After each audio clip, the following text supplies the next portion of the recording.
ഒരു പാവപ്പെട്ട മനുഷ്യൻ ഒരു മനോഹരമായ വീടുണ്ടാക്കി.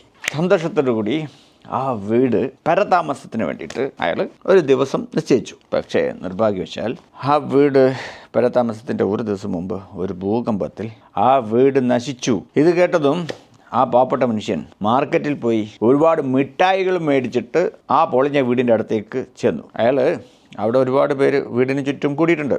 അവരെല്ലാവരും അദ്ദേഹത്തിന് വന്നിട്ടുള്ള നഷ്ടത്തിൽ വേദനയോട് കൂടിയിട്ട് അദ്ദേഹത്തിൻ്റെ ദുഃഖത്തിൽ പങ്കുചേരാൻ വന്നവരാ. പാവം കഷ്ടപ്പെട്ടുണ്ടാക്കിയ വീട്ടിൽ താമസിക്കാൻ പോലും പറ്റുന്നതിന് മുമ്പ് അത് തകർന്നു പോയല്ലോ എന്നും പറഞ്ഞ് അവരവിടെ നിൽക്കുക. അവരവിടെ വന്നിട്ടുള്ളത് ഈ മനുഷ്യനെ ആശ്വസിപ്പിക്കാൻ വേണ്ടിയിട്ടാണ്. പക്ഷേ ഈ പാവപ്പെട്ട മനുഷ്യൻ അയാൾ വന്ന് മിഠായി വിതരണം ചെയ്യുക എല്ലാവർക്കും.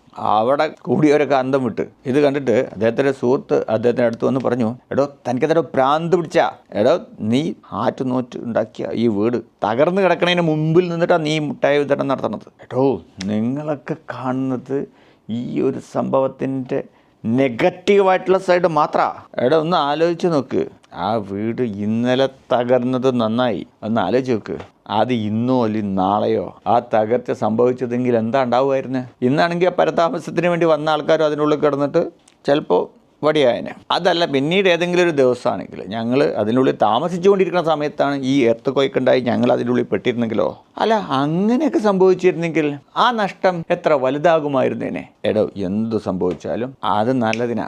വീട് ഞാൻ വേറൊന്നും ഉണ്ടാക്കിക്കോളാം. ഇത് നമുക്കെന്താ മനസ്സിലാണ്? ഇതുപോലെ എന്തെങ്കിലും നമ്മൾ എല്ലാം നഷ്ടപ്പെട്ടു എന്നൊക്കെ തോന്നുന്ന സമയത്ത് ഒന്ന് ആലോചിച്ച് നോക്ക്, അതിനകത്തും ഒരു നന്മ ഒളിഞ്ഞു കിടക്കുന്നുണ്ട്. അത് നമ്മൾ കാണാൻ തയ്യാറല്ല, അതാണ് വിഷയം. ഇനിയിപ്പോൾ നമുക്ക് അങ്ങനെ ഒരു പോസിറ്റീവ് വശം ആ നഷ്ടത്തിൽ കാണാൻ പറ്റുന്നില്ല എന്ന് വിചാരിക്കുക. എങ്ങനെയെങ്കിലും അത് പോസിറ്റീവ് ആക്കണം. എന്നാൽ മാത്രമേ നമുക്ക് ആ സിറ്റുവേഷനെ ശാന്തതയോടെയും സമാധാനത്തോടെയും നമുക്ക് കൈകാര്യം ചെയ്യാൻ പറ്റൂ. നമുക്ക് വീണ്ടും മുന്നോട്ട് പോകണ്ടേ?